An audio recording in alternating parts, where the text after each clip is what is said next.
Hello everybody. Hello. Can you hear me? Can you hear me? Let me see what I got. Yeah, I got a couple people in here. Badass Ninja, Dead Jester Circus, Botiggy, Ken the 13th, Beth S, Cassie Hart. Cassie, I saw that you're looking into, you're wanting to start doing YouTube. I think you should. That's cool. I think that'd be awesome. Just jump in, get your feet wet. I was horrible when I jumped in. So, all right, Badass Ninja says he can hear me. So that's it. That's all I need. Holly Klein, how are you doing? Yeah, look at that. We got a few people in here. It's gonna be a nice little Patreon commentary. I got my Blu-ray. It's kicked up right now. Tina Ann, how are you doing? Friday the 13th Part 2.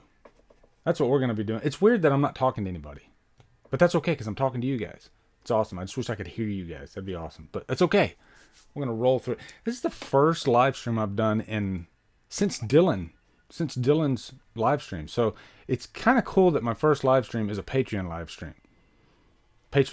So Dave Barnes, how are you doing? Before we get started, how are you guys doing today? I want to know what you guys did on your Wednesday. I've been looking forward to this all day. There was a new Tool song. I don't know how many of you guys are Tool fans, but I love Tool too much. I'm a Tool fanatic. So I've listened to that song probably 5-6 times now.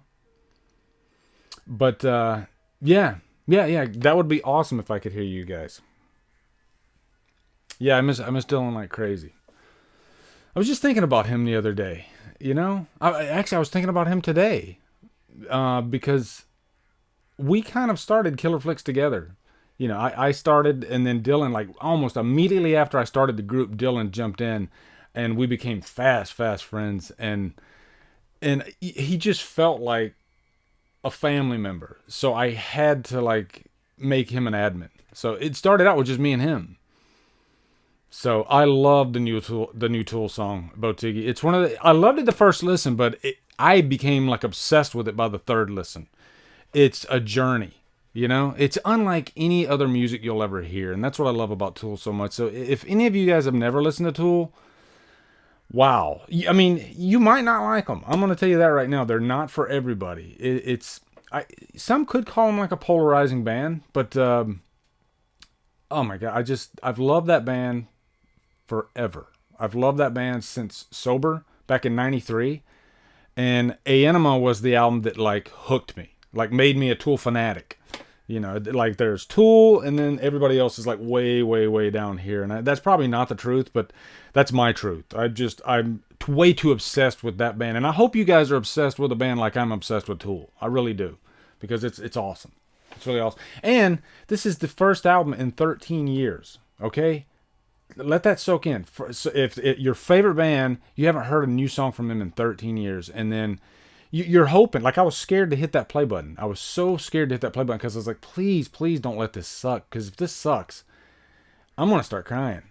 And it was the opposite. It was like, I don't want to go ahead and say it's my favorite Tool song or anything. I'm not going to jump the gun. I'm not going to go that far, but it was amazing. So, I wanted to make sure I said, and you know, that was kind of like a spur of the moment type thing, Cassie, with Dylan and Derek at the end. I was like, you know what? This kind of all comes full circle with this revisited review because I wanted Derek to see that movie so much, and you know, Dylan, he just told me, he's like, man, you're gonna love this movie so much, just because he knew the Halloween fan I was. So right at the last moment, I was just like, oh my God, I have to like dedicate this to both of them. We've come full circle. So I like to think that Derek saw the movie from above. That's what I like to think. It was not Chinese Democracy at all. Somebody actually posted that on Facebook too. It's like, what if this is like Chinese Democracy? It's like, no, this is Tool. They will not put out a bad album, and I stick by that. Botiggy, I'm glad you're a big fan of Incubus. They were actually playing right before Tool played at Rockville, and I really wanted to see them so bad, but I didn't want to miss my spot for Tool. Like I wanted to get a good location because it was so crowded and so congested that if you were late, you were not getting to the center of that crowd. I mean, people would probably like punch you if you tried to get into the middle. So I made sure I was parked right there, center. And I watched Incubus on the big screen, though, that they had, you know, where, how they show all the bands on the big screen. So, but yeah, I'm so glad to be chatting with you guys. I always love talking with my patrons. There's no pressure. It's just, if you were late, you were not getting to the center of that crowd. Hold on. I mean, people would probably like punch you if you tried to get into the middle. So, okay. I had to. It's weird. I opened up my YouTube page here, and then all of a sudden the audio came on. So hopefully you guys don't hear my voice over my voice. But let me go back over here. Okay. And let me open this back up. Let me read a couple of your comments. I'm the same way with Breaking Benjamin. Ken, I freaking love Breaking Benjamin. They're definitely in my top 5. Saw them in concert. And I heard that Ben, the lead singer, is actually wanting to do a side project with the lead singer of Flyleaf, or the former lead singer of Flyleaf. I can't remember her name. But that would be amazing to hear those two voices together, just intertwine. Oh my God, I hope that comes to fruition, because that would be amazing. So are you guys ready for Friday the 13th part 2? I am. And before I get into this, if you want, do you want me to post? I could post a link on Killer Flicks to have a couple more Killer Flicks members come in if you guys want, or we can keep it like this with my patrons and me, and we can just watch this movie together, because we got 12 of us in here, so I'm cool with that. So, damn, you're going to see Iron Maiden, you lucky bastard. Jason, I don't think I said hello to you. I think you got in here late, but glad to see you in here too, man. Lacey Sturm, that's it. Thank you. Okay, so Cassie says, hell yeah, if I want to post a link for... So if you guys are cool with that, I'll post a link for Killer Flicks and let them bring the fam in, because that's what we are at Killer Flicks. We're just a big family, right? So I'll tell you what, give me a second. I'm going to get a link up here. And going over to Killer Flicks right now.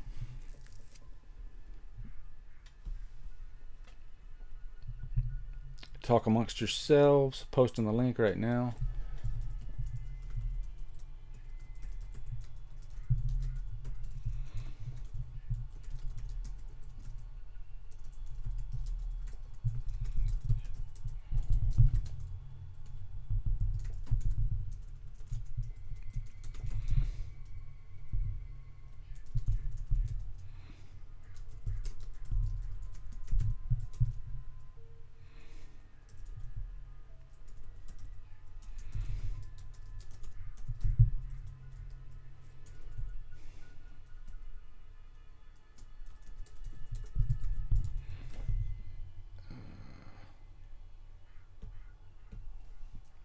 And we're going to get this thing started here in just a few minutes.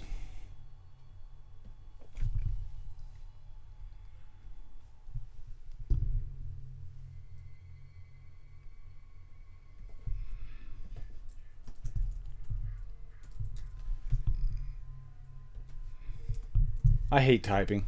I really do. It's such a pain in the ass. Okay, Patreon. There we go.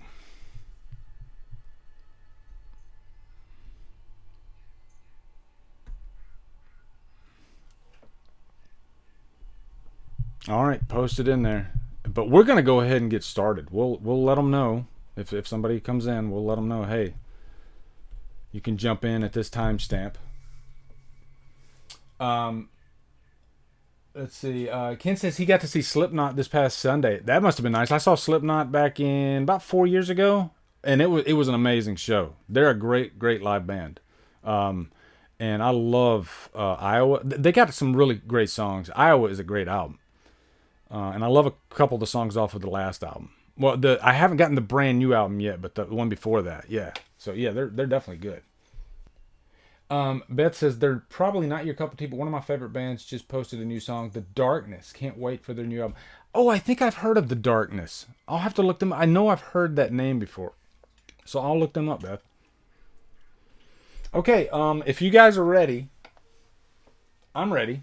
So I'm gonna, let me see, let me hit my return button. And if you're not ready, let me know. If you need a minute to go get your thing going, that didn't make sense. Let me know. Okay, so this is awesome.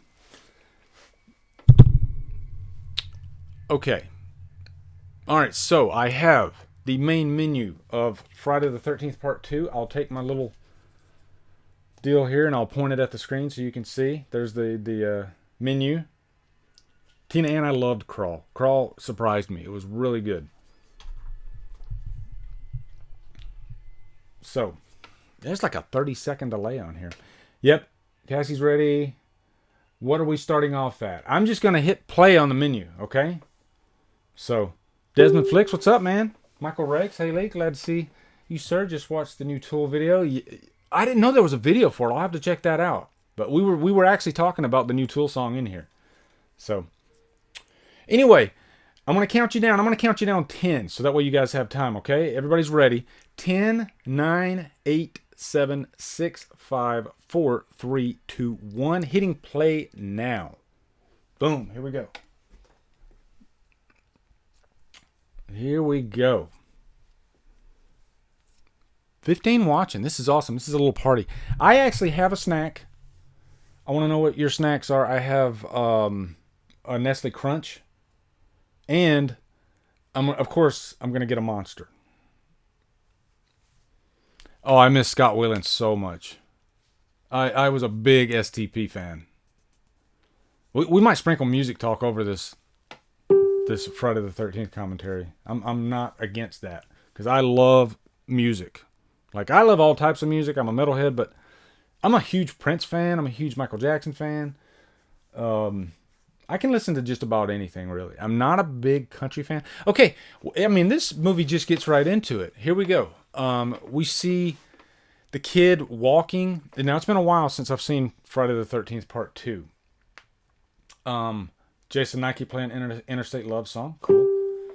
But, yeah, we got the kid walking, splashing. Nice little camera angle there. I always like camera angles when they're on their feet. I don't know. There's just something interesting about that because it's like they're not showing you something. They're just showing you the feet. So it's usually a sign of something dangerous is to come if they start with, the camera on the feet.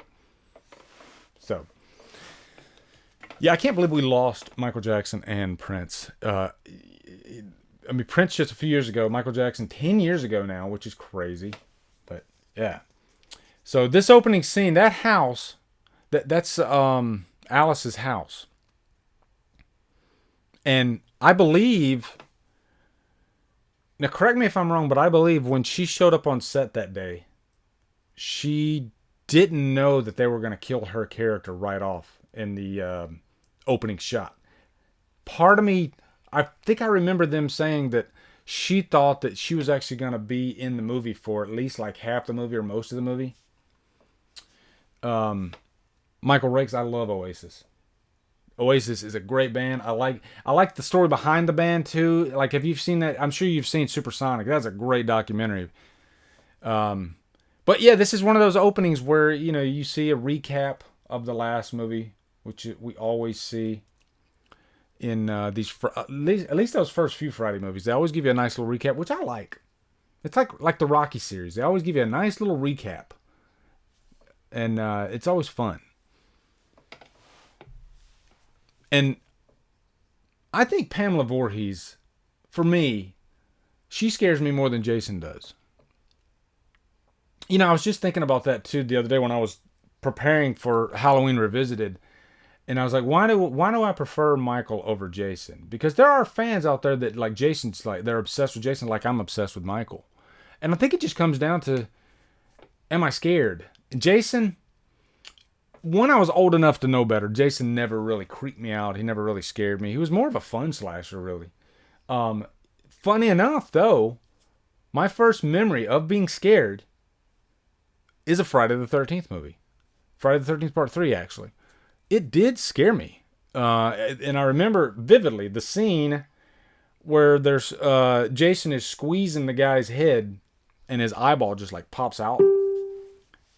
And I was 10 years old, and I remember just covering my eyes throughout the whole movie. I was such a baby. I was such a chicken. I wouldn't watch any of it. And then looking back at it, I was just kind of silly. But then looking back at like the Halloween movies, there's still that element of creepiness there, you know?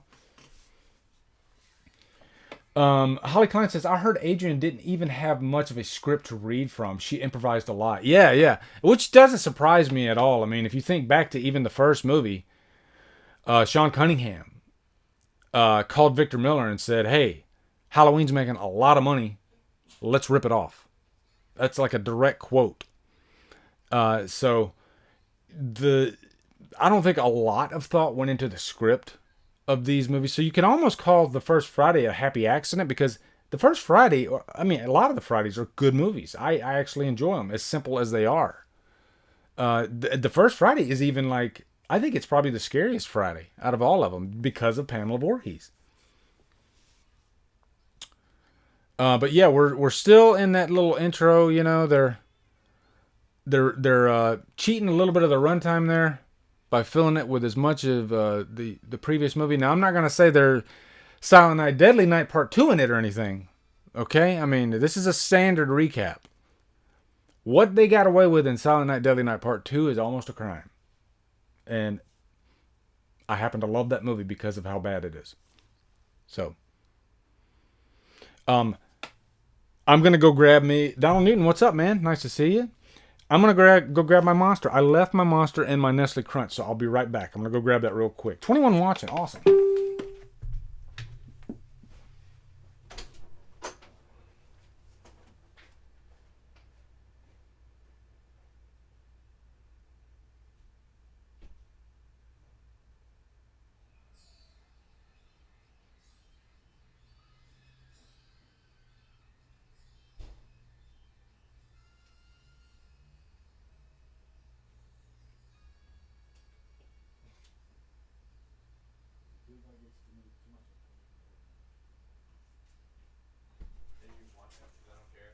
No. I'm doing a stream, so you got it loud. But if you get too much of a pain, just put it in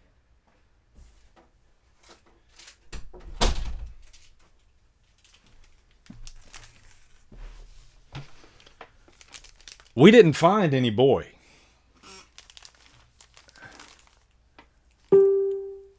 Which, the way he delivered that line kind of reminds me of Kingpin. We don't have a cow. We have a bull. If you've seen Kingpin, you're probably laughing right now because that joke is so freaking funny. But, yeah, Alice just woke up. So now we're kicking forward. We are fully engulfed in Friday the 13th Part 2 now. You got that behind the back shot, which is always a go-to in horror movies. Ryan Bogardus, what's up, man? Nice to see you in here. I always love doing commentaries. They're just fun, you know, because you're just kind of reacting off of what's going on. Got my Nestle Crunch. That is a big Nestle Crunch, too. That sucker is 4.4 ounces of chocolate that's going to go in my body. And I have no regrets whatsoever. Dude, Kingpin is probably my favorite comedy.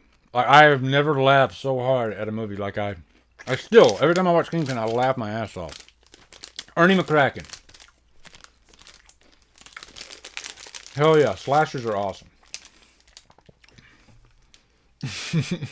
Yeah, he's got the bucket and it's like full of milk, and he's even like drinking from it. And he's got like the big milk mustache.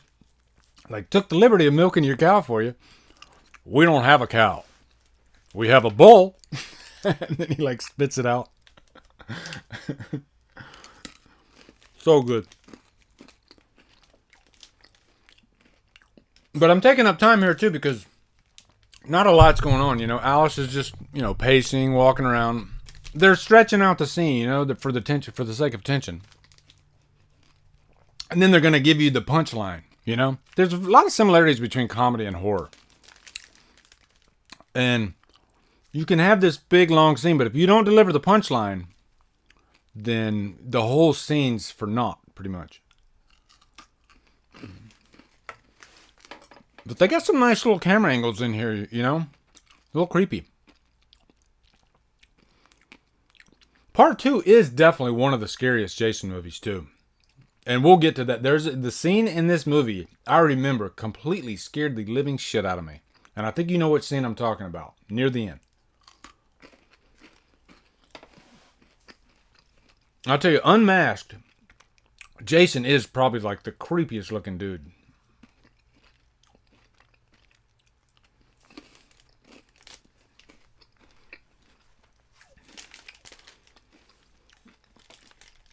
So I'm going to read some of your comments here.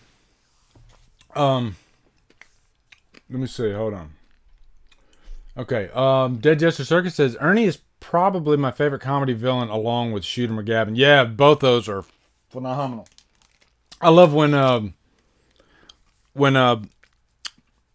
Munson walks up to him and he says, you know, I've thought about what I'd say to you for the last 17 years. And Ernie McCracken goes, I'll bet.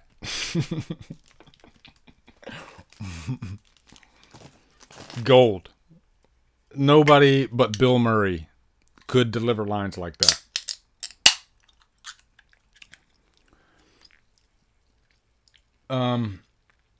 Okay, so I'm actually in seeing what they do. Donald Newton. I always see there's a fine line between comedy and horror. Yeah, there is, definitely. And I think that's why the two genres are hardest to master from a directing standpoint. Born Slippy, Shooter McGavin. Yeah, man, Shooter McGavin. Those two first Adam Sandler movies are so good. Beth S. says, are they bringing Mac back? I'd watch a 40-year-old man left home alone. Oh, yeah, they're remaking Home Alone. I saw that news. I caught up to what you guys are talking about. I'm not for that. Because of one reason. I am not against remakes. And Christmas remakes, par for the course. That's fine. But how do you replace Macaulay Culkin? Because child actors are lightning in a bottle. You know? I mean, think about it. How often does a child actor command so much attention in Hollywood? Once every 5-10 years? I mean, we have 11 from Stranger Things. We got Millie Bobby Brown. She's probably the only child actor that's as popular as Macaulay Culkin.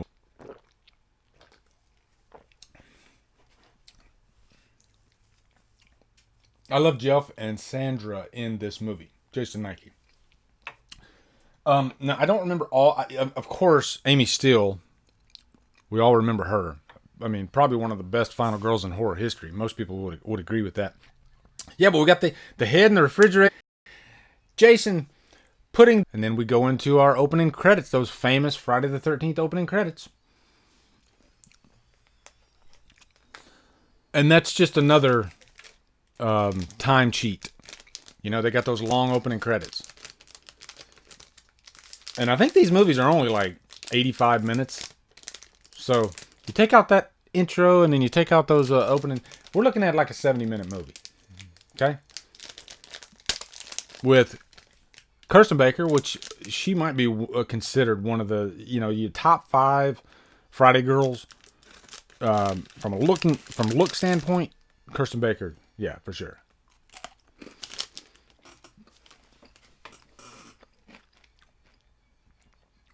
Oh yeah, the bar scene. No, am I thinking of the? Yeah. The bar scene is from part 2. Yeah, and the redhead guy, he just gets away. Good call, Ryan. 1981. I was 8. If I'm doing the math right, I was 8. Like Donald Newton. I always feel bad when someone dies and they have a pet. Then you have a tough time with the Halloween franchise, because Michael Myers probably might be the #1 dog killer out of all horror icons. And I hope I don't sound disgusting as I'm eating my Nestle Crunch. This is my dinner, by the way. I got home from work, went straight to the gym, came straight home, And then this whole process takes me a good 15-20 minutes to get set up. Exxon station. And the one girl there with the, I think she's got like wavy hair. She hit some hard times, I guess, after the Friday franchise, from what I hear. She ended up in and out of jail. Like, I saw some like mugshots and stuff of her. It's kind of sad.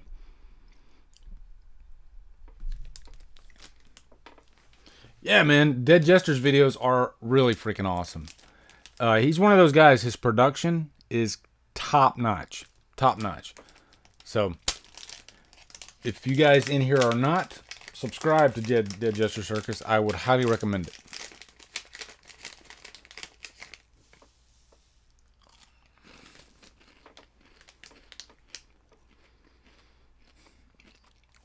Now, I think this one was filmed in New Jersey as well as the first one. And I've always wanted to visit the filming locations of the first couple Friday the 13th. I had a chance to visit the Friday Part 6 because they did that one in Covington, Georgia. And I went there for some training and only had one day to go out and visit. And I went and visited the Rob Zombie's Halloween 2 locations because I was doing my review there. So I always regret not going out and finding the filming locations for Part 6.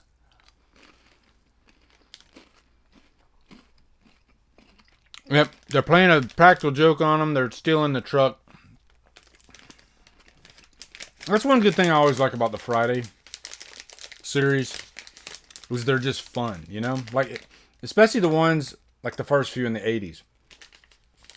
Something about Friday the 13th characters I just love, you know? They feel like people that you would want to hang out with, that you would want to party with. I think Friday captured that more than any other franchise.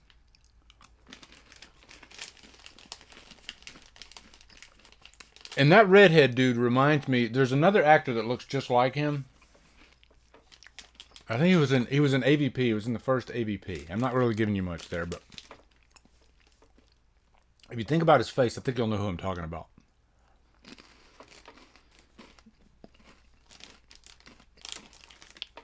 I think he was also in Trainspotting.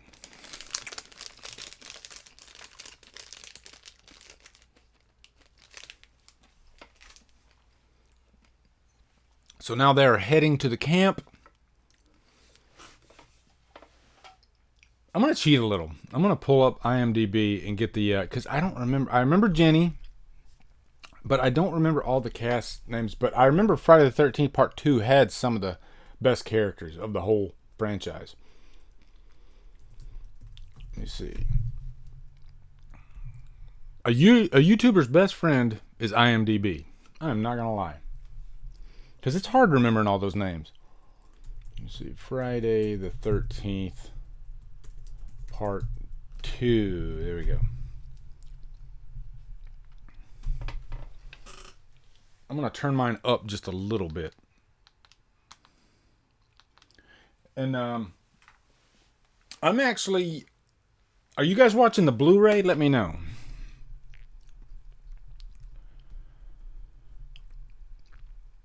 And I'm going to go ahead and close this so I don't use up all my bandwidth.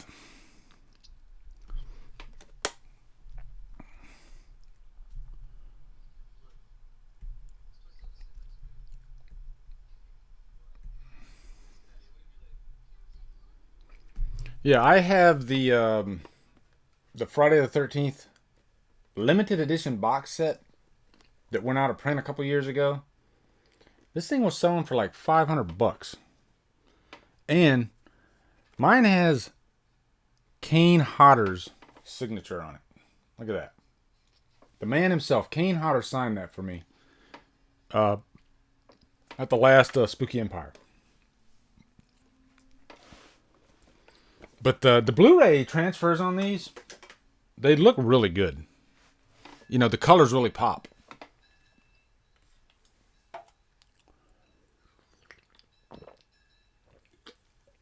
Now, I think his name is Paul. And if I go over to my IMDb, I can see that right here.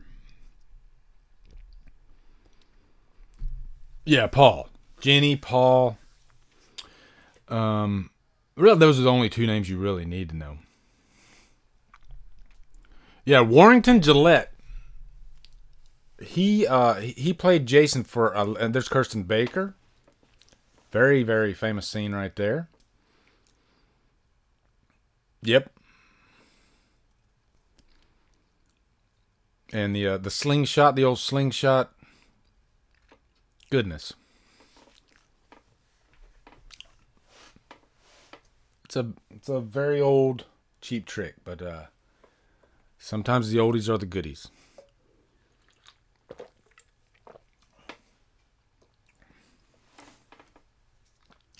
But yeah, man, camp movies are so fun. And if I did like a top 10 camp movies, Friday Part 2 would definitely be probably in the top 5.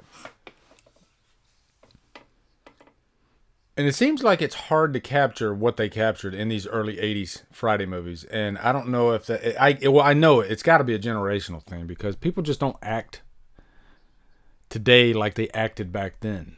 As weird as that sounds. There's like a flavor to the acting in the 80s, especially in slasher movies. I find the characters so much more likable. Holly, I'm sure a lot of women had the hots for Paul.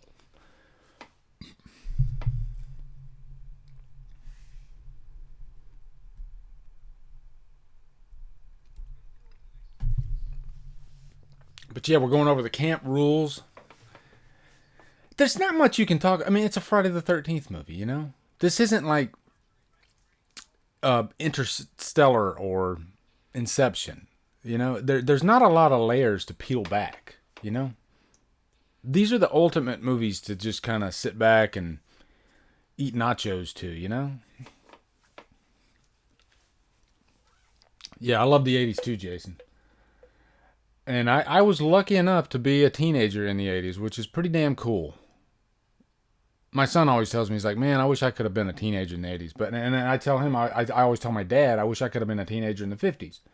That'd be kind of cool to go back to the 50s and hang out for a day, Back to the Future style. Not that I'd want to make out with my mom or anything, but it would be cool.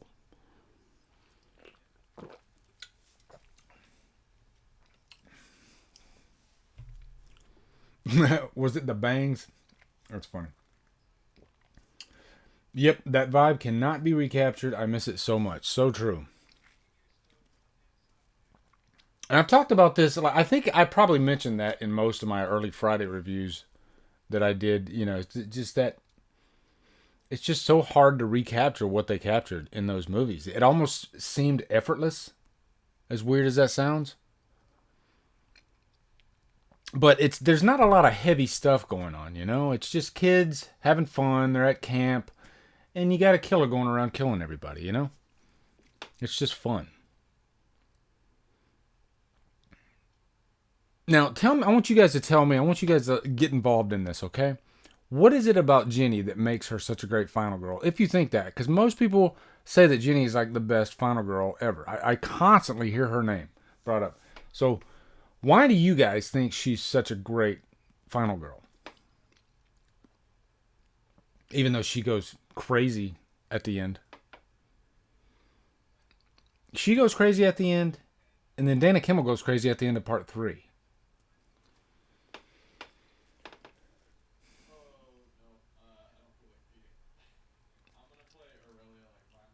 Yeah, there's another trope of 80s movies. How the car would never start. So Paul's laying down the rules. Paul looks like he's the same age as all the camp... Oh, so he's briefing the camp counselors.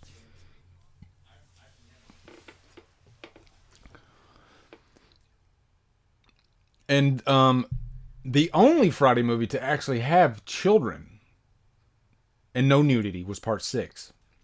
And yet, 6 is often thought as the best Friday movie. Not for me. Not for me. But a lot of people love part 6. And I do love part 6. It's a fun movie. And I don't mind kids being in a Friday movie, but I don't know, they kind of get in the way, you know? Because you're not going to see Jason hacking up children.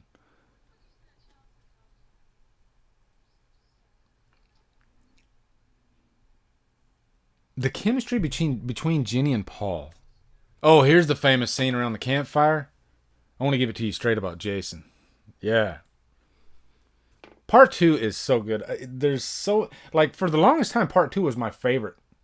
And then part four became, I go back and forth between part four and part two, but at the end of the day, part four is my favorite. Just because, I mean, part four really just has everything, you know? Joseph Zito's directing. The characters, I think, edge out the characters in part two, especially with Crispin Glover putting it in the old computer. The twins. Oh, man, I could just go on. Love part four so much. But part two is close. I love part two as well. But here's one of the reasons I love part two. It does have the most iconic, like, campfire story scene with Paul telling all the camp counselors about Jason. I think Jason was his creepiest in kid form, as strange as that sounds. Yeah, Ted White, another reason why part four is so good.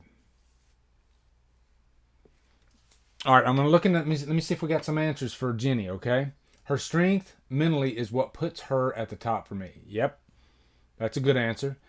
Ryan says she's a great final girl because she held a chainsaw to Jason, and Jason actually looked terrified. That's a really good point. Actually, she's one of the few final girls that scared the antagonist.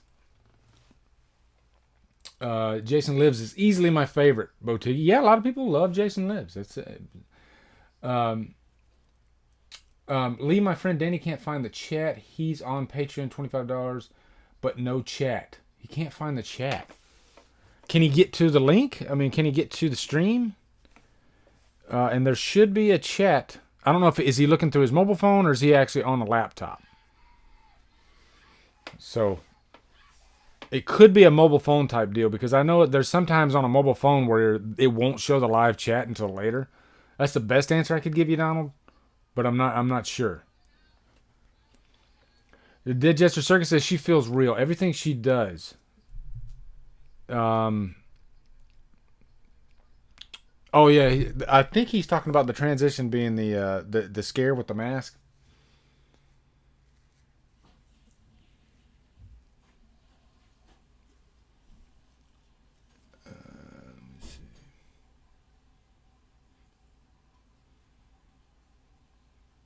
Jason Lives is my favorite as well.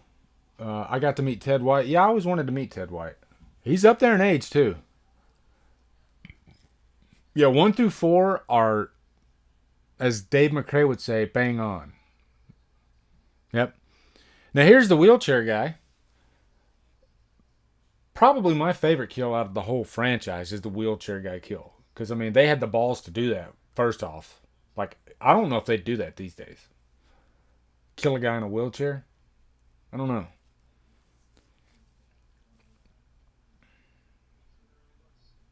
And I heard behind the scenes, the guy in the wheelchair, the love interest actually really like had the hots for him, but he was gay, so he didn't have the hots for her. Um, Now I've always wanted to meet a lot of the Friday alumni too. You know, that's one like I know Deborah Voorhees. I mean, we're actually good friends, but I've never met anybody else from the Friday series.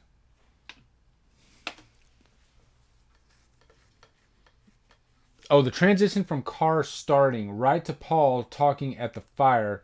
A couple inserts from a time lapse transition would have been nice. Just my 2 cent direction. Yeah, I agree. And you know what? I think from a directing standpoint, these movies, I think they were just trying to get the shots for the day, and they didn't really care about the editing as much. You know, they wanted it to be just straight up slasher movie. Let's get our kills. Let's get our TNA, and let's go have a beer. So,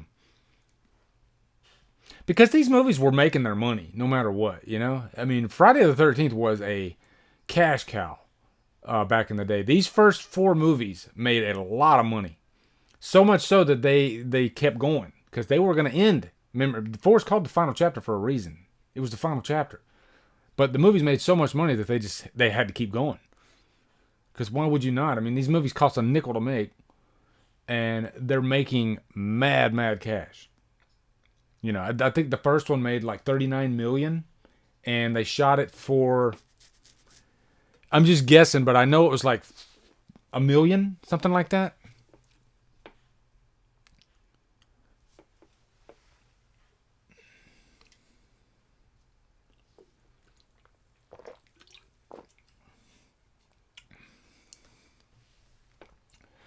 Badass Ninja says, wheelchair kill is my second best kill in the franchise. My number one in top three, in part three, where Jason kills a person while he is doing, oh my God, yeah, that is a phenomenal. That's one of those kills where you can like do it frame by frame and you still can't, like, it looks so real when he's doing the handstand. It's a genius kill and it's hilarious. It's like hilarious and shocking all at once.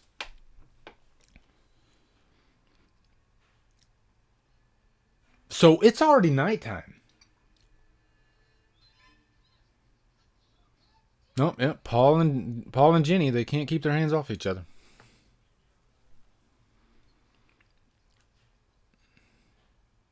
That's another big aspect of these Friday movies too. You all know it. That's why we watch.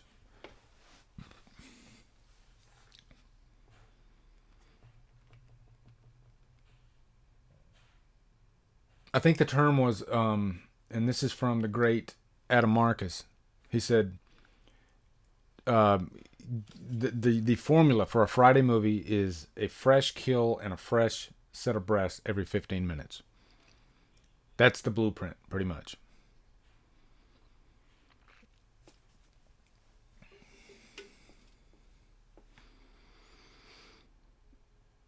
So is that Ralph? Yeah, that's Ralph. Now Ralph's about to get killed.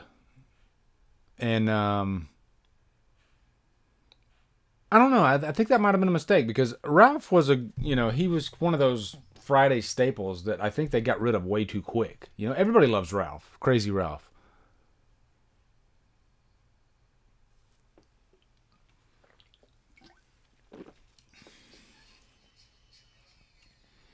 Ryan says, I was listening to Alex Vincent's podcast and Danielle Harris said she wants a live stream commentary on horror movies like this. Yeah, that's cool. I'd love to like interview her for like a Halloween 4 commentary. That'd be badass, actually.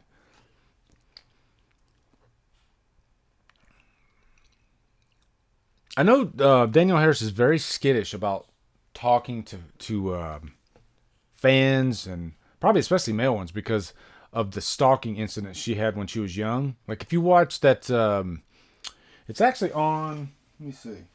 I have the documentary. Yeah, this 25 years of terror documentary. She actually talks about a really horrific experience she had when she was like a teenager, and there was this stalker, and he literally I think he showed up at her door or something like that, and it's. When you're an actress in Hollywood, a young actress, it's a pretty scary world. It really is. Because not only the fans, but then, you got the Harvey Weinsteins of the world, all that stuff. So it can be pretty dangerous. And, we've all been to horror conventions. There are some weird people at horror conventions. At any convention, really. Not just horror. I mean, you guys have heard of bronies, right? That's some crazy shit.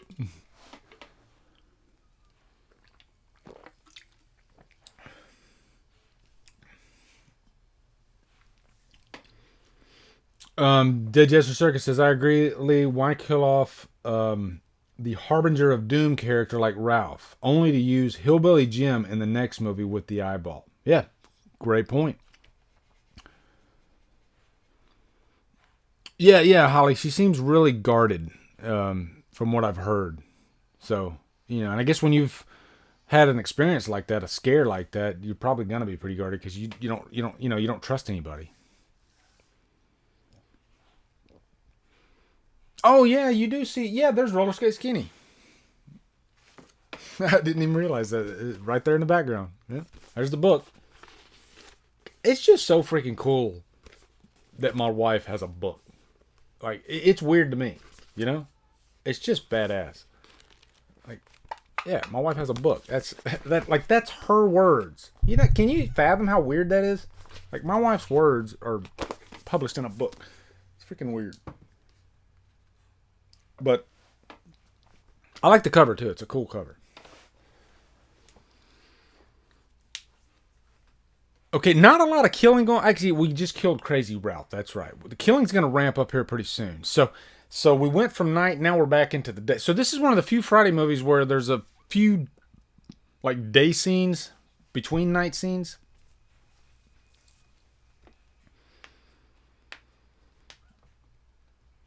Oh yeah, here's the lake scene.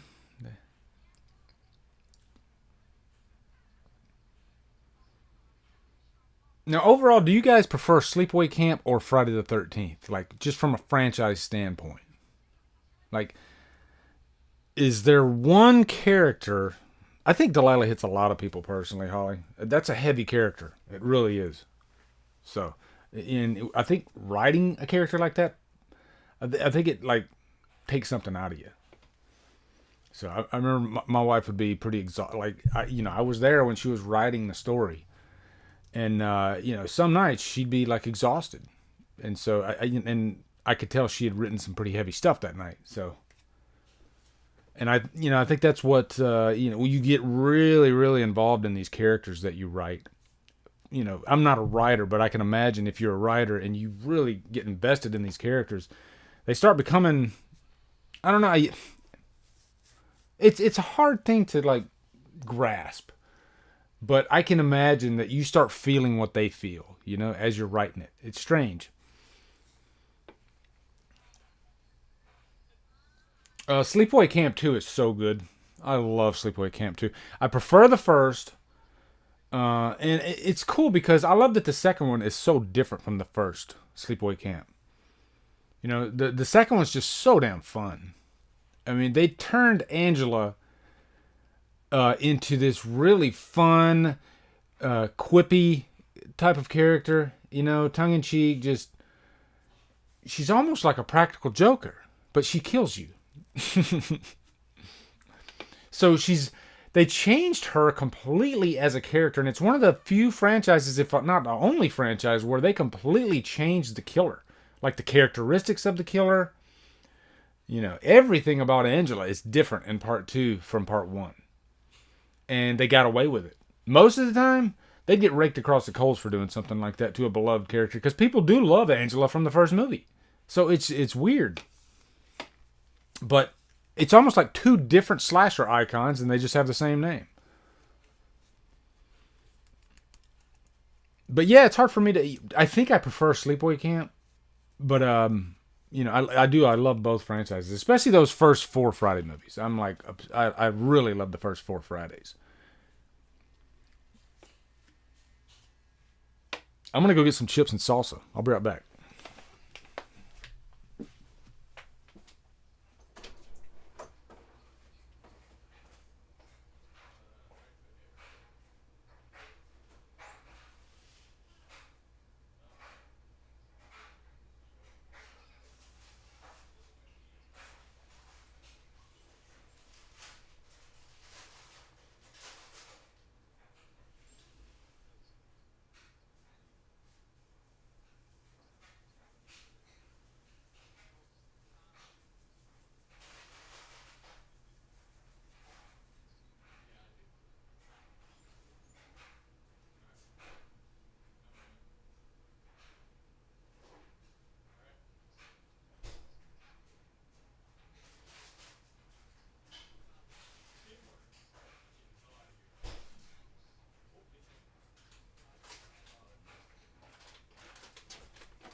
Okay, I'm back. I got my Tostitos chips and Tostitos salsa. Medium, because I'm not a hot guy. I don't like too hot of salsa. And I just completely butchered that sentence. The burning has the best kill scene probably ever. Yes, it does. Yes, it does. The raft scene should go down in like horror history as like One of the greatest kills ever. It's brutal. Haley, would you be interested in listening to a Scream remake if I wrote one? The opening would actually be Maureen's death that we never got to see. Yeah, sure. Send it my way.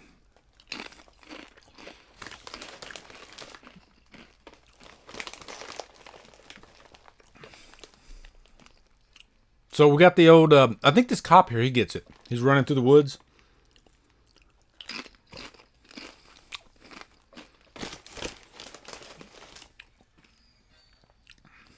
And Jason wore overalls in this movie. So he was pretty much like a hillbilly killer. But I love Jason in this movie because he's a sackhead killer. So it makes it unique. It's like a sackhead killer movie.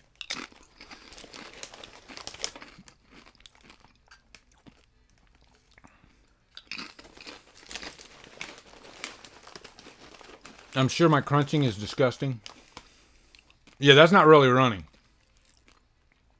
I think I could do better than that.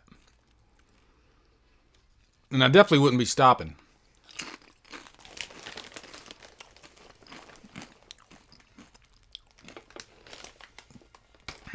So since I got my patrons here, I'll tell you a little bit about my fan film.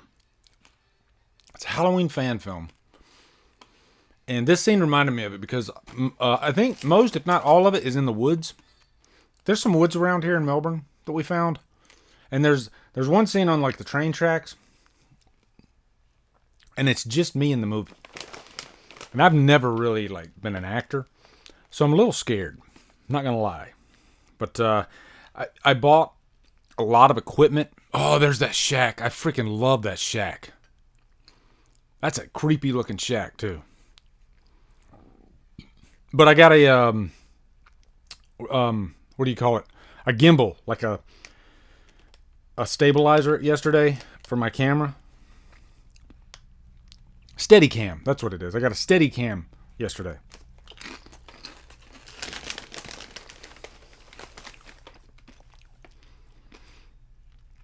Yeah, I got the like thoughts in my head how I want the scenes to play out and everything. And I did some practicing. Like my wife and I, we went to the area, the location this weekend just to practice. And I had to emote a little bit. And it wasn't as bad as I thought it was going to be. You know, it's like there was one, and like most of the time she was like, "That was horrible. You need to do that again." But there was one time she was like, "Oh my God, you did very well that time." And so I was like, "Really?" And my wife's like brutally honest. Like if I suck, she'll tell me I suck in a heartbeat. But she was like, "Yeah, do that. What you just did right there, do that again."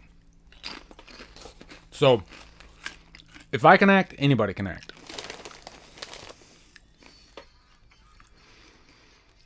Yeah, I'm excited to do it, but I'm telling you, filmmaking is tough. Like, you don't realize how tough it is until you do it. Because we were doing a lot of practice shots and everything. And I guess when you first start out doing it, you can use like 10% of your footage. At least that's the way it was for me. Like, because blocking and getting your shots right, and it's tough figuring it all out, you know? So I understand why they storyboard everything. Jason doesn't use toilet paper. He uses leaves.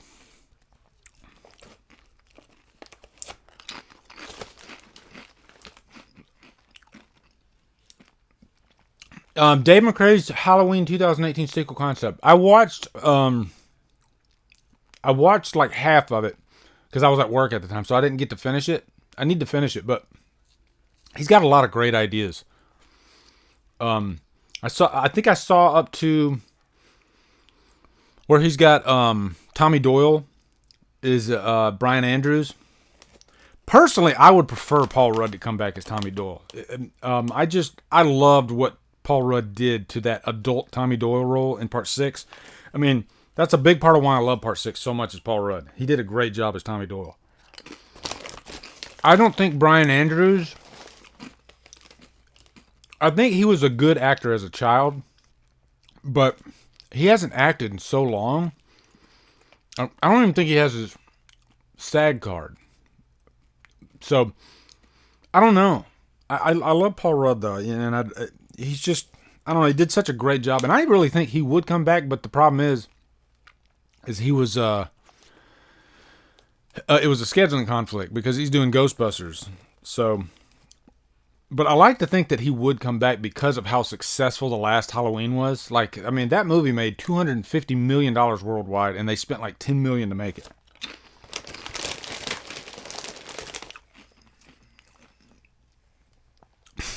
Holly just admitted she had to use leaves before. That's not fun.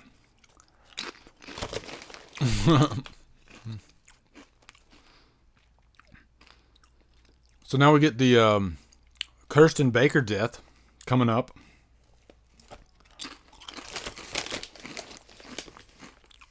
This is one of those beloved Friday the 13th scenes for obvious reasons.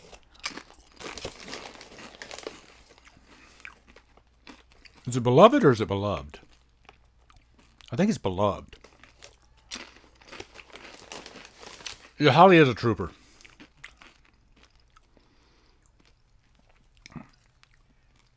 And I love that she would admit that.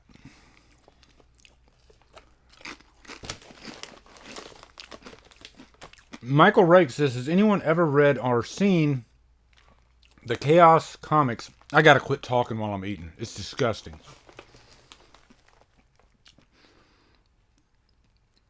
Kirsten Baker. From the early 2000s, that was the trilogy of Halloween. They are phenomenal and kind of run parallel to the Curse of Michael Myers and Tommy Doyle. Nice. Speaking of nice,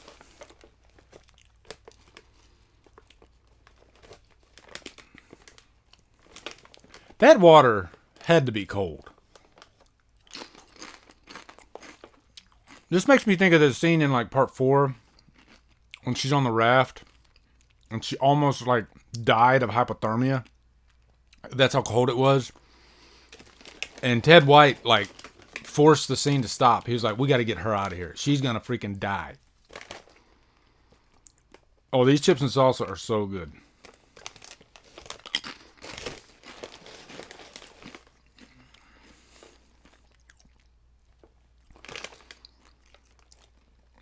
So we're going to have the shish kebab kill coming up soon. I know my patrons are smart. Tell me what movie the shish kebab kill was first done in. I'm sure one of you are going to chime in like so freaking quick. Because you're just that awesome.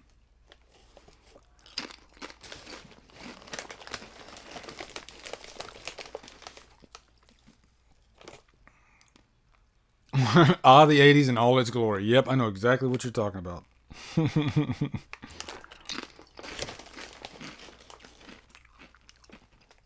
Crystal Lake must have been panty dropping powers. Why does everyone skinny dip in the middle of the night? So true.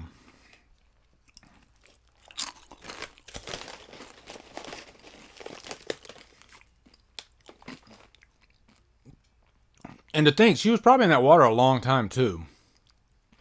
Because, no, Botiggy, the answer is not Happy Birthday to Me. It was Bay of Blood. Jason Nike. Very good. Or Twitch of the Death Nerve. But yeah, they gotta get like multiple takes. And so they're probably in, they gotta set up and everything. So they're probably in that water for quite a while.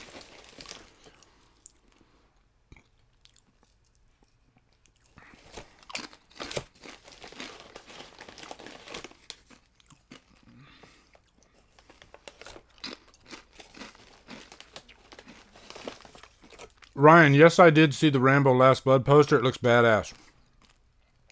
As a matter of fact, if you look at Stallone's Instagram, he posted a little scene, because I guess they're scoring it right now. So he posted a quick little scene that's in the movie. It's not much, but yeah, I'm pumped. I can't wait. Oh yeah, Bay of Blood is great, Bo. You got to check that one out. To me, I think Bay of Blood's one of the first that set the slasher template that has been going on ever since. And that movie came out in, I think, the late 60s.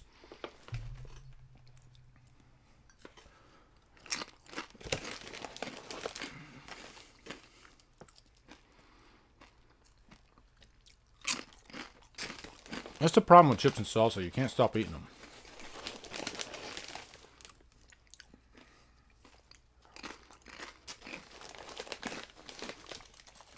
Oh, are you talking about the Bay of Blood review, Cassie?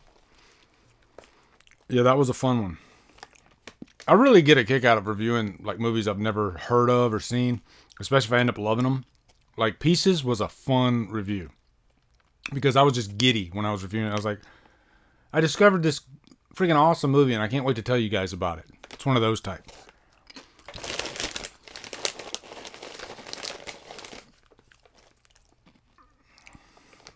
Didn't Kirsten Baker and that dude that's hanging upside down look like they could be brother and sister?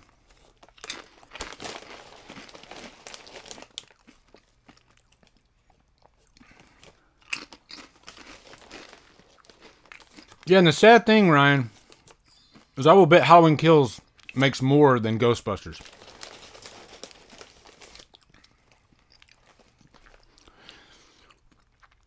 Yeah, I think this was the first time I saw Pieces that I remembered. Like, I think I might have saw it when I was young, but it's one of those movies that I didn't remember anything about.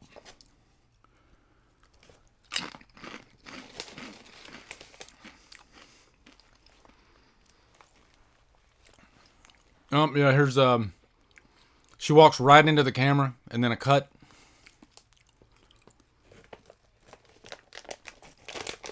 You know, young filmmakers are always looking for different ways to, you know, transition shots.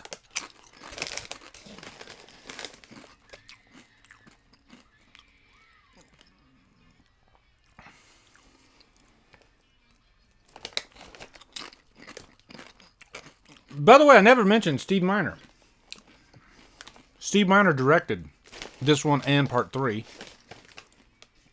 And both movies are very well directed. I think part 3 could have been directed better, but they were so focused on the 3D technology at the time. And I think that's why the performances aren't as strong in part 3.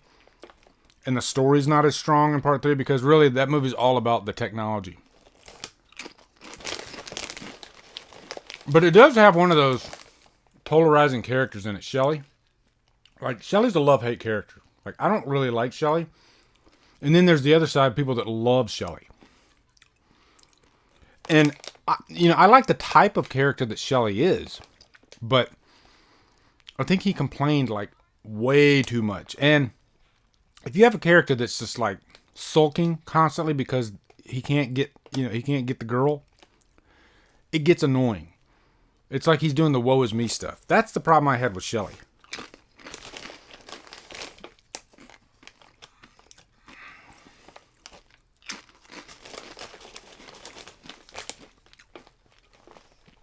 Yep, H2O, man.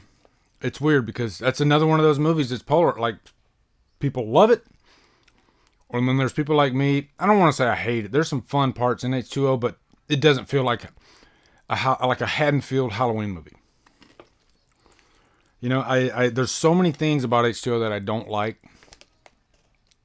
Yeah, I mean, Jesus. I've talked ad nauseum about H2O. It's just one of those debates that can never, you can never sway anybody.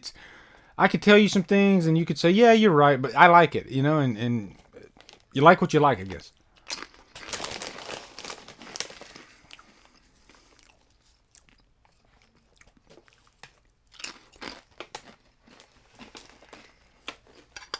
All right, so now they're at the bar. I'm putting the chips and salsa away. And you guys are thanking me out loud.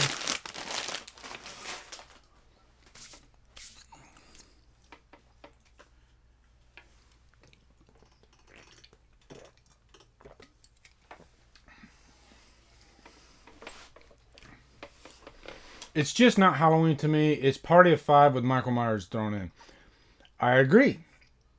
And, and there's some people that doesn't bother them at all.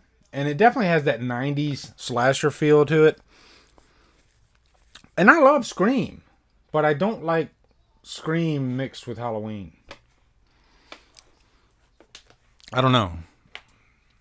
I didn't find Chris Duran menacing at all either. Which was funny too, because he became a member of Killer Flicks like I think last year. And it was kind of funny because I think it was right around the time that I put out my H2O review, my revisited. And it was a little awkward because I ripped him to shreds in that. Now, I don't want to say I ripped him to shreds, but I highlighted a lot of things that I didn't like about Chris Durant. He's a fine stunt man. He does a good job at what he does. He can fall off a building like nobody's business, but he just doesn't have the Myers presence. You know, I don't like the bow-legged stance. He is like over 6 feet, but for some reason on camera, he looked short. I don't know what it was. But super nice guy though. I mean, we welcomed him in Killer Flicks. He said thank you to everybody. Super nice guy. But like every other celebrity that comes in Killer Flicks, they drop in for a sec and then you never see him again.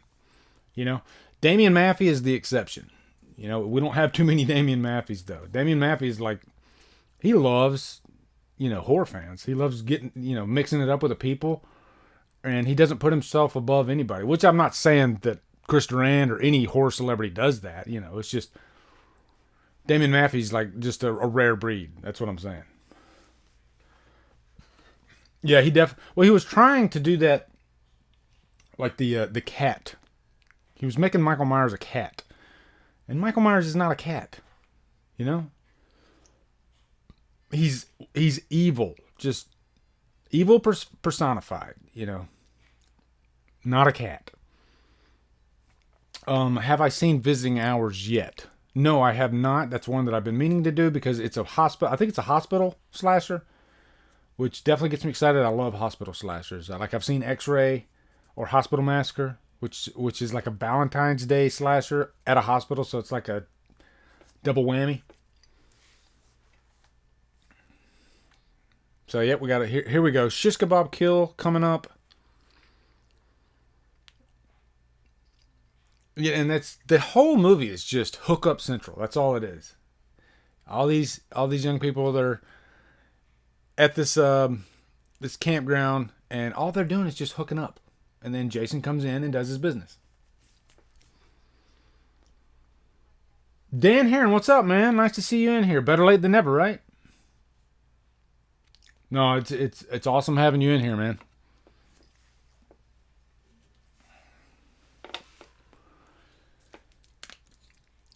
Well, you came in at the right time because it takes a while to get the kills going in part 2, and now, you know, we're knee deep.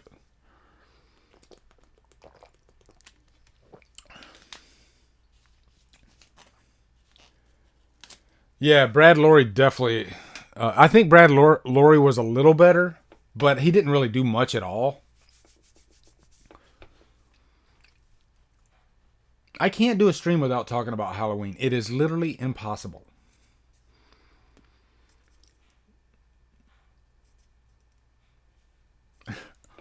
Which Busta reference are you talking about?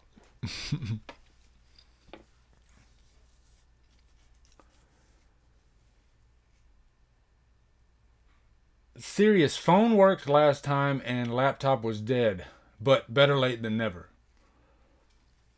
Yep, glad you could make it. This has been a really fun stream though. I love doing this with you guys. And we've been keeping the theme of the part 2s. So we've done Michael, Freddy, and Jason. This is Jason part 2. So if you guys want, we could probably continue the trend and do like Evil Dead 2 next time. My phone is ringing. Are you kidding me? I'm not answering it.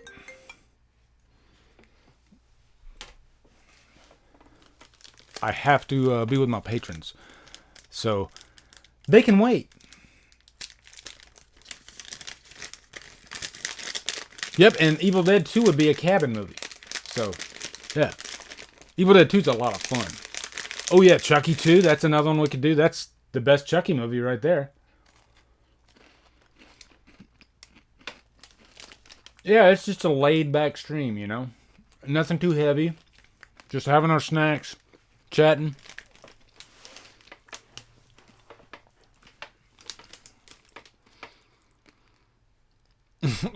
Steve Miner puts the camera like right on her backside.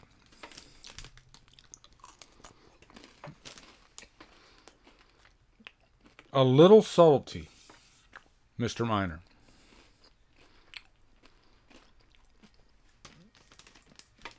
Oh, now you got me thinking.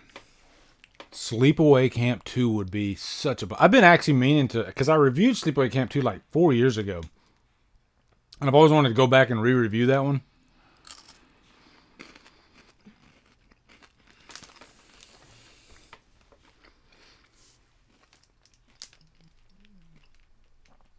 I'm going to be so embarrassed to go back and watch this stream or listen to this stream because all you're going to hear me doing is eating the whole goddamn time.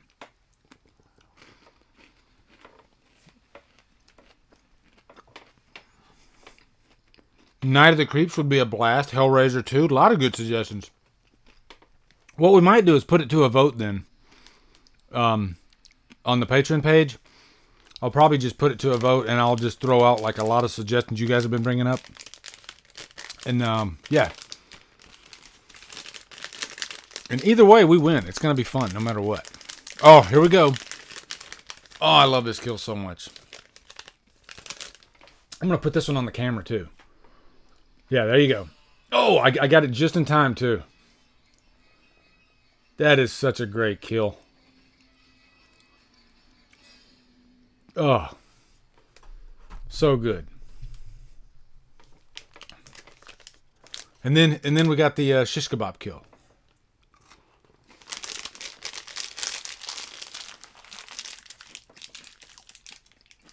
Hey, what's up, Tim? How you doing, man? Tim just had a birthday not too long ago, too. Nice to see you in here, brother. Now, Tim, if you're wondering where we are, if you want to be where we are, the wheelchair kill just happened. And we're about to see the shish kebab kill. And if you want a timestamp, let's see. And Holly, I'm going to answer your question in just a second.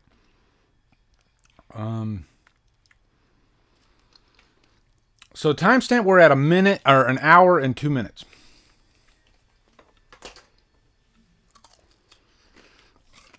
Holly, I was literally just thinking about Drumdums watches the other day because I haven't done one.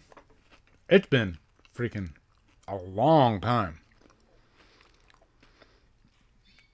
And I've been itching to do another one. And I've been thinking about what movie I want to do.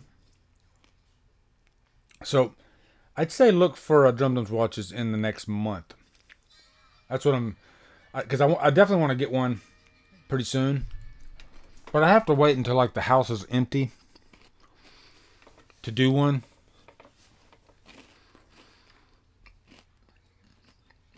So now we're at the bar.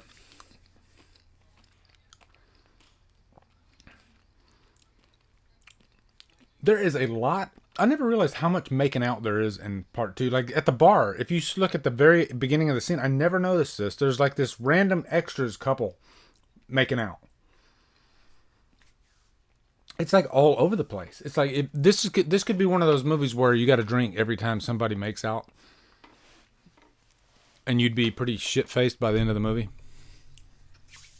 which isn't a bad thing.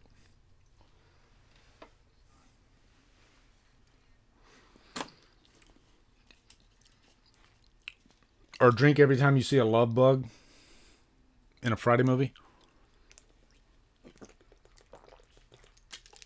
Yeah, redhead guy gets away scot-free. Never see him again. I always like that weird face he makes when he like turns and he talks to the old dude, and then he turns around and he looks at Jenny and he makes that weird... I don't know. I wonder if they just didn't know what to do, you know, like, what do we do with his character? Ooh, True Romance would be... I definitely want to review True Romance. That is one of my favorite movies. Matter of fact, I just saw... If you guys have seen that movie, that show, Euphoria, on HBO, there is an episode where they're at this party, like this, I think it's like a Halloween party or something like that, and one of the characters, she's dressed like Patricia Arquette's character in True Romance. And it was like an homage to True Romance. And I was like, oh, that's awesome.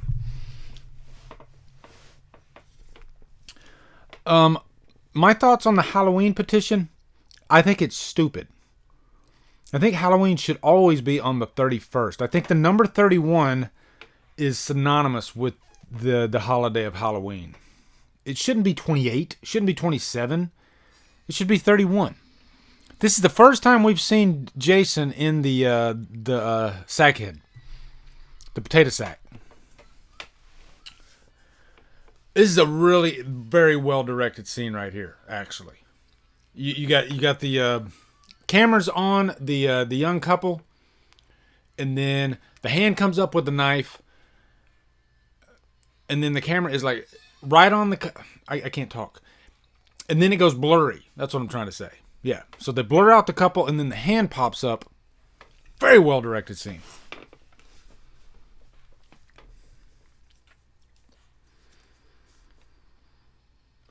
And from this point, this is where this movie is really freaking awesome.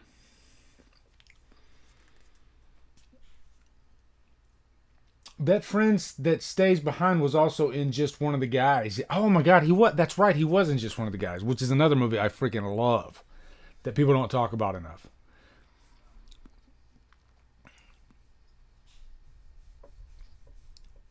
And Better Off Dead. Better Off Dead is one of my favorite 80s movies.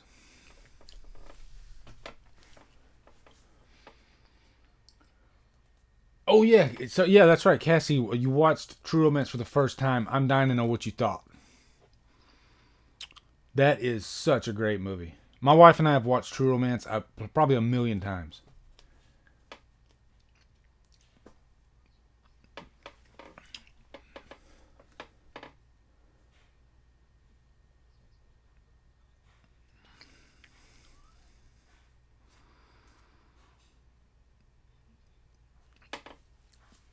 So Paul and Jenny just got home. Blood all over the bed. It's about to get real. Now, thanks, buddy. Now, if I saw blood, that much blood on a bed like that, I think my reaction would be a little bit more animated. Like, I'd probably freak the fuck out if I saw that much blood on a bed. And I think I would know that it's not a practical joke. Because, I mean, you know what blood looks like, you know? You know that it's not ketchup.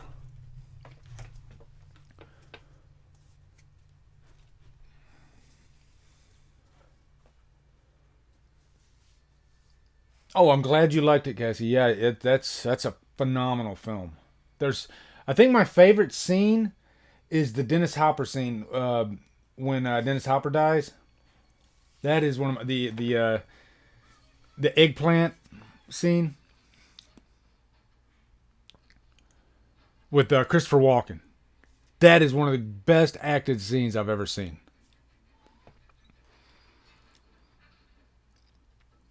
Now we got a fight between Sackhead Jason and Paul, and we know who's going to win that fight. Now Warren Gillette. Up until the point, everybody thought Warren Gillette was the only guy that played Jason. And Warren Gillette wasn't really coming forward about the other guy that played him. Which I think a lot of people looked down on Warren Gillette because he did that. You know, he should have given proper credit because I think he only filmed like the last half of this movie. And he was a stuntman, but he was afraid to do some of the stunts. And so they ended up hiring the other guy. Let me know in the chat what the other guy's name was. I forget. And I think he passed away recently too, actually. The Mask, I hate to use the word ripoff, but it pretty much was a ripoff of The Town That Dreaded Sundown. And I think just a lot of people didn't know that The Town That Dreaded Sundown existed.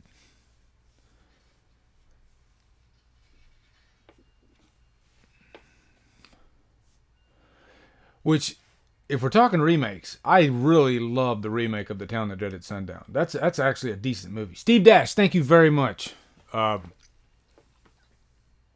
CJ. Steve Dash, that's it.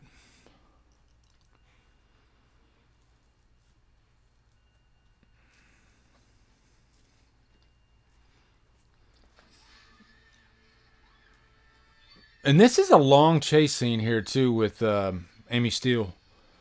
I can imagine she was probably pretty sore after those nights of shooting because she was jumping through windows, running through the forest. I mean, she earned her money on this shoot. And yeah, this final act, it feels like it goes on for a long time.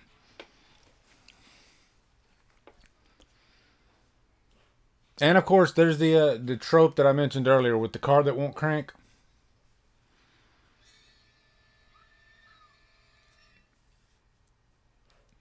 I heard of The Town That Dreaded Sundown, but I think I saw the remake first, but I don't remember. I might have saw the original. I just remember the trumpet kill. The trumpet kill is so unique. Oh, that's another very well directed scene there with the hand coming through the top of the car.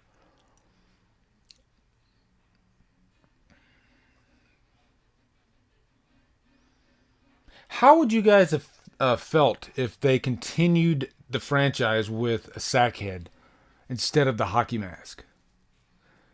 I probably wouldn't have minded it, but I think they would have went a completely different direction because Jason, he was just a different character in the hockey mask. He was a bigger presence.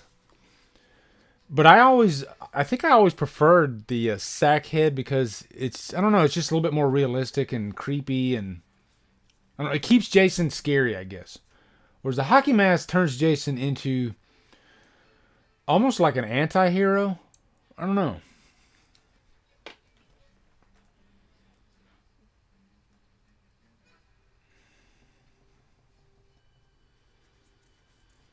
Genie with the kick to the balls. Yeah. Did I miss that scene? I was probably jabberjawing.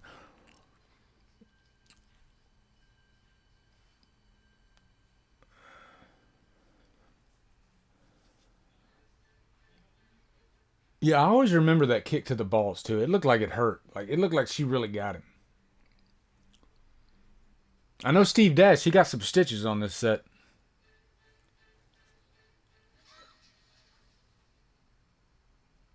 Now I can't believe he timed that really wrong when he dove out of the woods to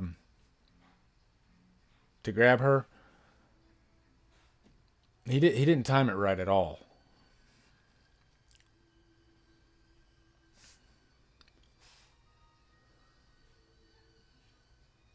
And now they're editing it in a way where it seems like she was running for 2 hours. And it's a long chase scene.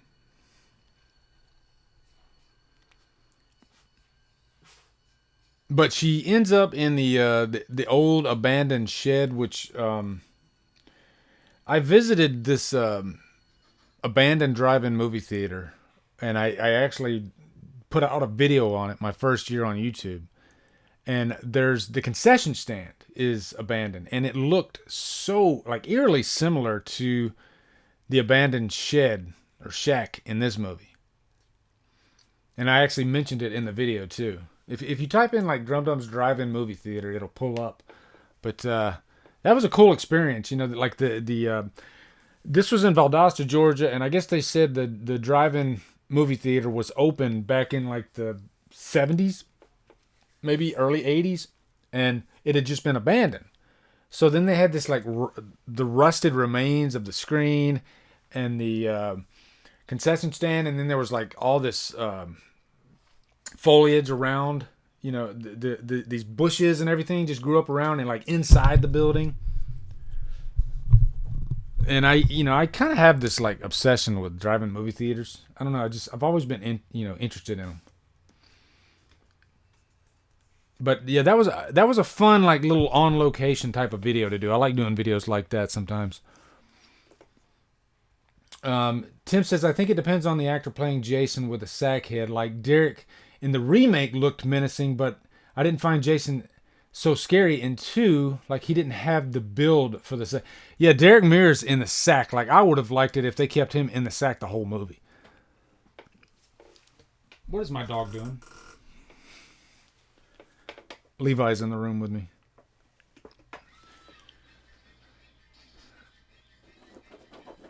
Now, this Jason had so many opportunities to kill Ginny. He might be the clumsiest Jason out of the whole franchise. And there she is with the chainsaw. And he looked scared. You're right. Yeah, he was, she scared him.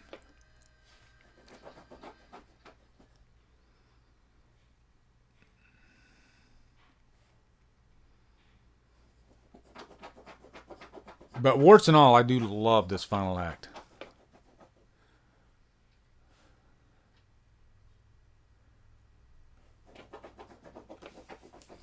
Just a classic 80s slasher, part 2.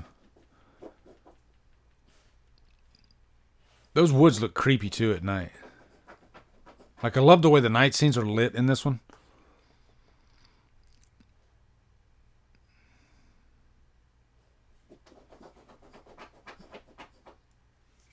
Levi, come here, buddy.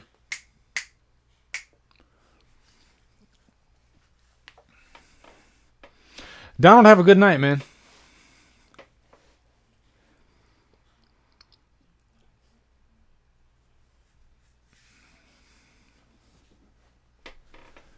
Yeah, Derek Mears was probably, I'd say Derek Mears would be my number 2 behind Ted White. He was that good of I guess he's kind of what James Jude Courtney was to Michael.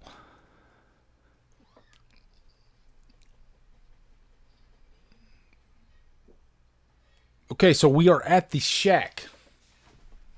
Big scene coming up here.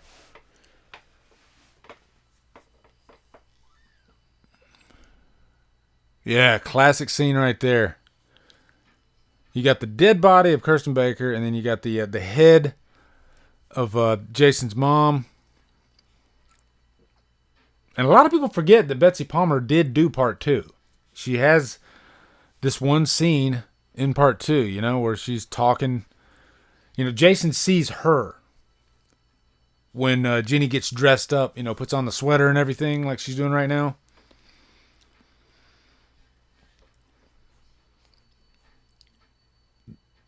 So Ginny, she kept her wits about her, and she was intelligent. And I think that's why people like Ginny so much. Because, she wasn't like Sharni Vincent in Your Next. She wasn't like this martial arts, survival expert or anything like that. But she was very resourceful. And she used what she had around her to defeat Jason. And there's Betsy Palmer. Rest in peace. Betsy Palmer seemed like the sweetest lady. I always wished I could have met her. If any of you guys met Betsy Palmer, I'm jealous.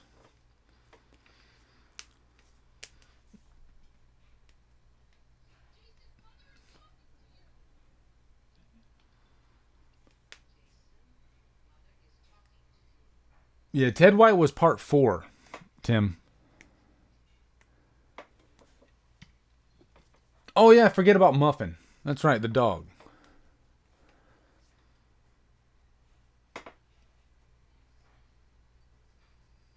Yep, that was Steve Dash, too. That was not Warren Gillette.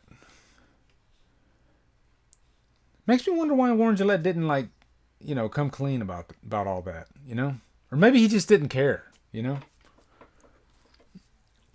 mean, I don't want to be too hard on the guy, but...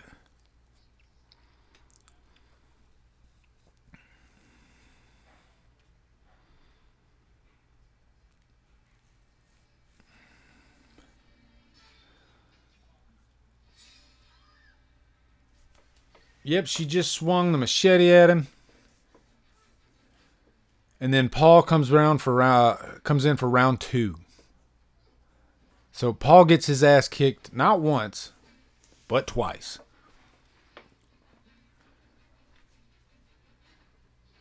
Now, as much as I love Sackhead Jason, the Jason from, say, part 7 would have probably cracked Paul's back inside of 5 seconds. Or he would have punched his head off.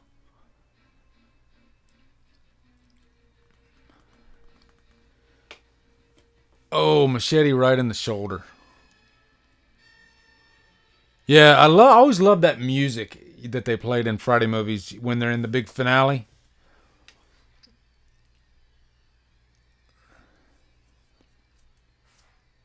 Yeah, they always had good music in Friday movies, especially those early ones.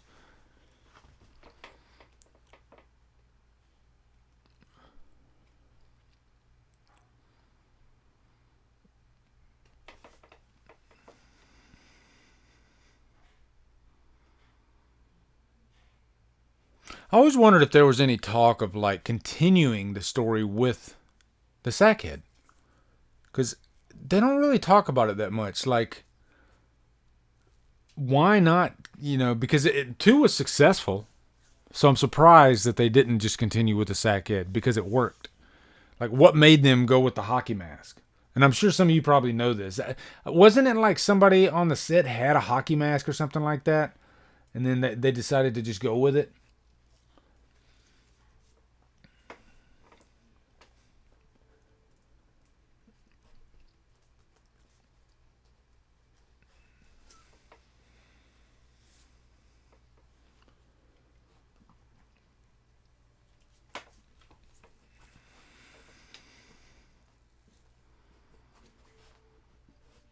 Yeah, Dana Kimmel is definitely one of the prettiest final girls. Oh.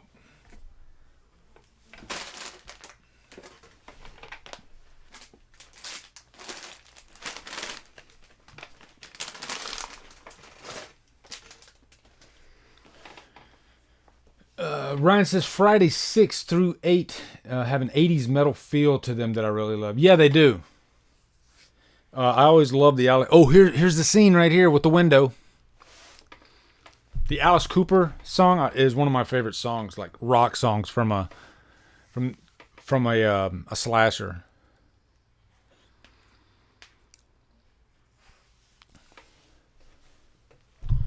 This scene, I mean, scared the living crap out of me. Because it was just such a surprise,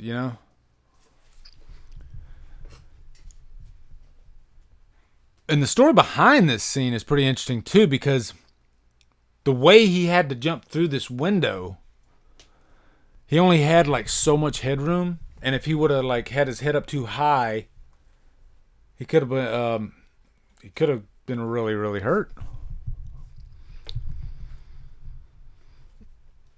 But this is a classic misdirection,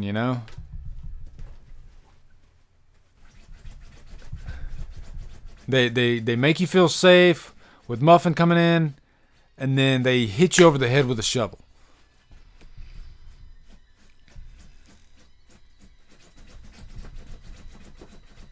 The effects guy on 3 had the mask in his car. That's right. So when they needed the mask, he offered it up. It's simple as that. Isn't that crazy? Like, can you imagine if the effects guy did not have the mask with him? I mean, history could have been completely changed. Muffin with the little bun in the hair. So adorable. And then there it is. I still say one of the best surprise scare scenes I've ever seen. Like, and it's a couple of different things too, because it's a scary scene, but also this is the first time that we see Jason unmasked. And so it's like it hits you on so many levels, you're having to process all these different things at once. That's why that scene works so well. Yep, and then Ginny's lost her mind. And then part 3 picks up the very next day.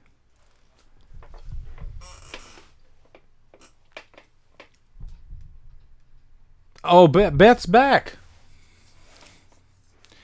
You just missed the ending of the movie, Beth. But you've seen this movie before. So make sure you go back and watch the replay. But we had a really good time.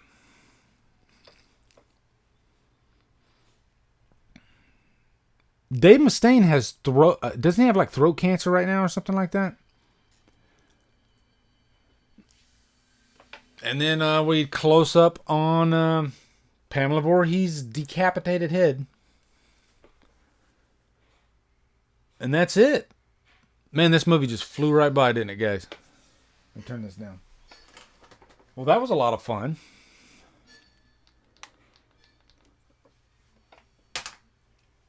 So, overall, let me know, guys, where would you rank part 2 in your Friday ranking? What number does it sit at? Does it sit at number 1, number 2, number 3? What is this, Sesame Street? Let me know. Jason Takes Manhattan.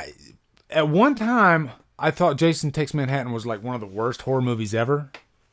But it kind of grew on me. There is like a charm to it. But at one time, yeah, for some reason, I like hated the movie.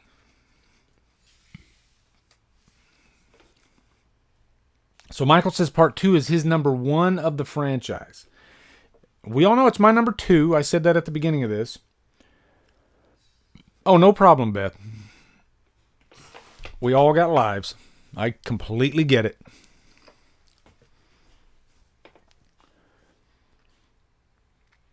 Let's see. Sits at 5 for Jason Nike. Bo says probably the 4 to 6 range. It's a fun one, though. I do like part 2. And I think because it's a sackhead, it sets apart from the rest of the franchise. It's unique. I think if they would have introduced a hockey mask in this one, then it kind of would have gotten mixed up with 3 and 4. But because it's a sackhead, it sets it apart. And it's not just a sackhead, but he's like a hillbilly sackhead. So, yeah. So, Holly's with me. Part 2 is her part number 2.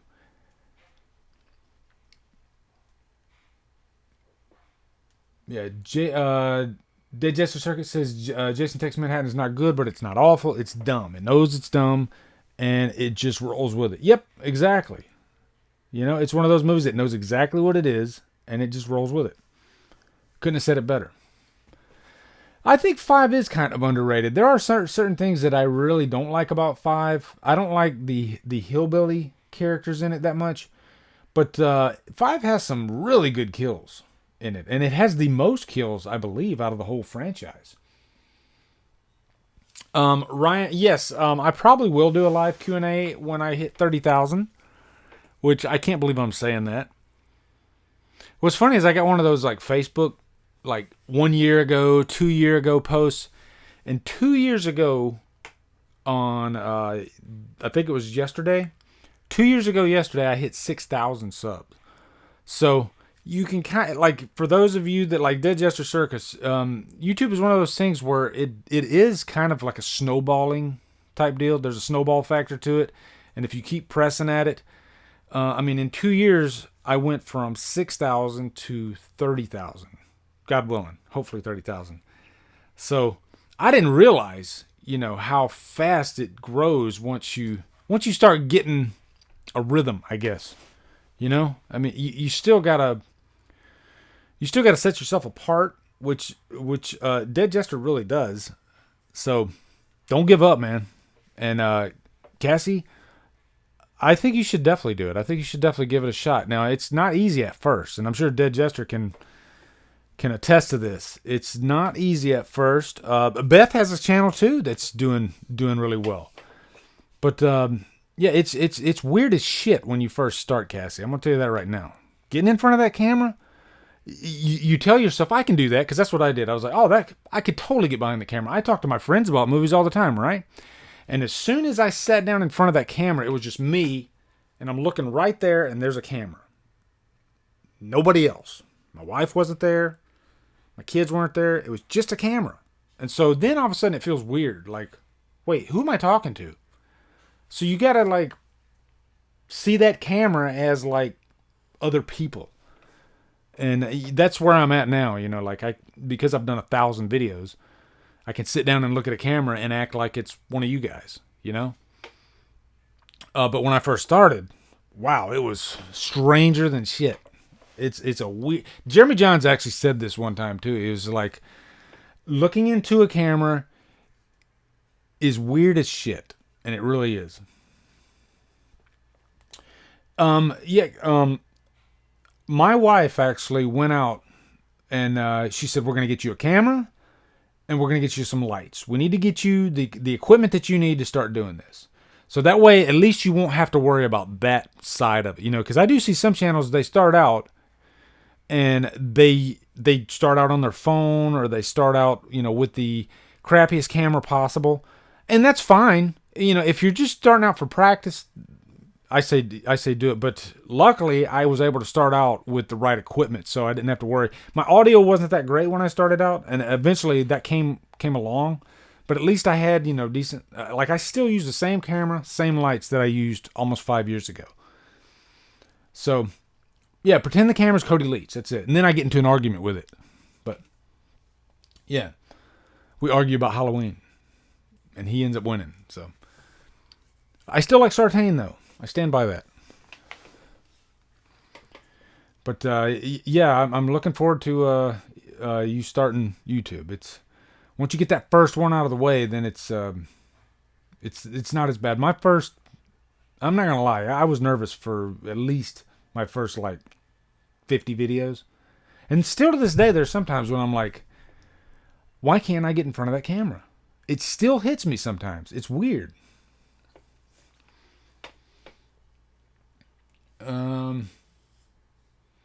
Yeah, B-Side Records. I really dig Beth's channel because she likes vinyl, she likes VHS, and sometimes she'll just throw like a vinyl record on and let it play, you know? But she's got one of the most unique channels out there. So you don't see too many channels like that, and I like that. It's awesome. Mr. Lee, it's been a pleasure sitting here with you and everyone else in the stream. I'm going to roll because I've been sick with serious junk. Sorry, man, that sucks. I hate getting sick.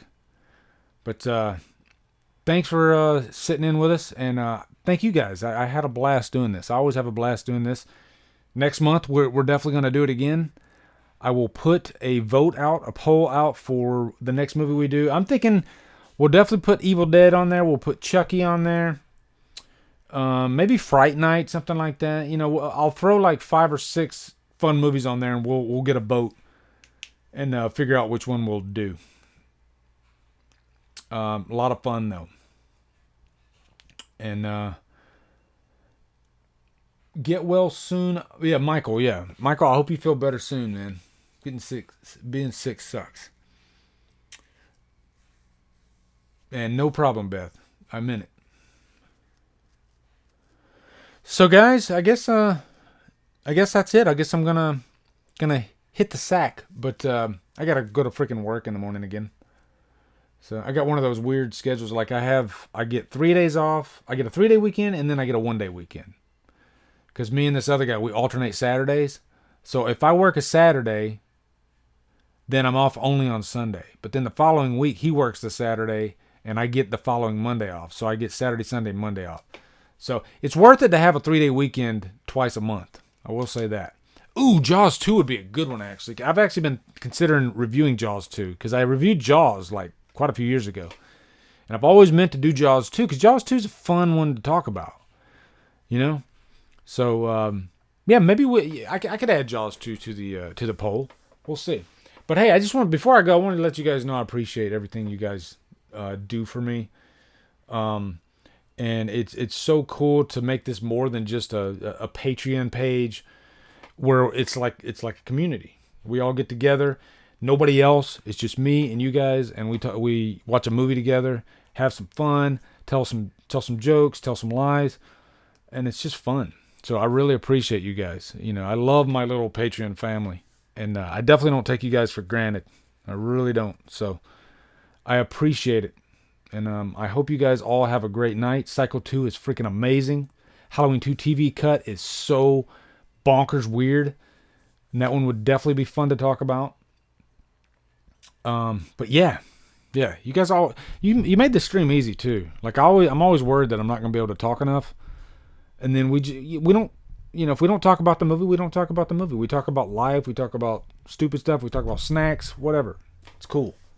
So, and I'm glad, like I said, this is the first stream I've done since Dylan passed, since that last stream. So I'm glad that it was with you guys. So anyway, I'm done being mushy. All right. So anyway, guys, I hope you guys all have a great night, and I wish you guys the best. And thank you. Listen to the new Tool song.